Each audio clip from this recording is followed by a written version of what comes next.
আসসালামু আলাইকুম, আমি সাথী। আমি আজকে আপনাদের ভিন্ন একটা রেসিপি দেখাবো, মুসুরির ডাল দিয়ে লাউ রান্না।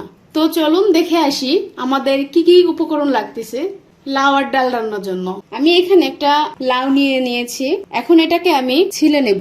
আমার হাজবেন্ডকে লাউ আনতে দিয়েছিলাম, বাকিটা ইতিহাস দেখেন। এটা দিয়ে আসলে কেমন লাগবে আমি জানি না, তবে লাউ ডাল করতে হলে অনেক জালি লাউ লাগে।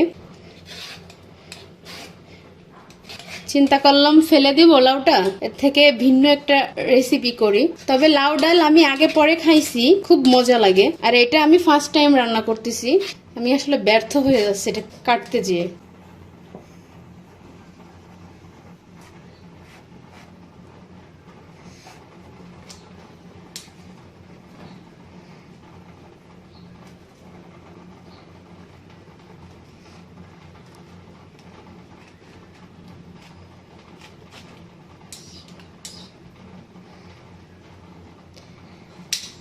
আমি একটু পাতলা পাতলা করে কেটে নিচ্ছি, যেহেতু আমাদের লাউটা একটু বতি, তো আমি অর্ধেকটা লাউ কেটে নিচ্ছি। এখানে আমি ডালটা আগে থেকে ভিজিয়ে রেখেছিলাম, এখন ডালটা ভালো করে ধুয়ে নিব। আমি ডালগুলোও দিয়ে দিচ্ছি।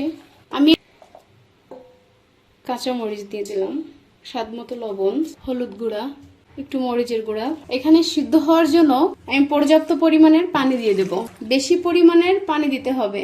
এখানে তেল আমি আপাতত দেইনি। এখন আমি এটা সিদ্ধ করার জন্য রাইস কুকারে বসিয়ে দিলাম।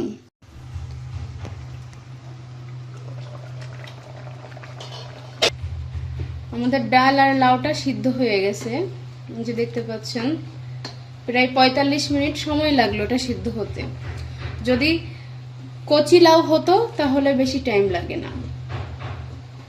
এই পর্যায়ে আমি এটা নামাই নিব।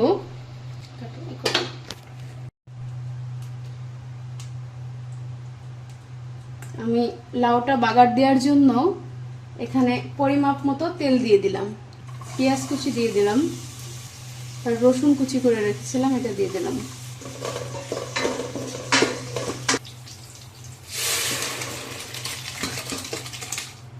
লাউ ডালটিকে বাগার দিয়ে নিলাম। আমি এখানে আরো 10 মিনিটের মতো জাল করে নেব।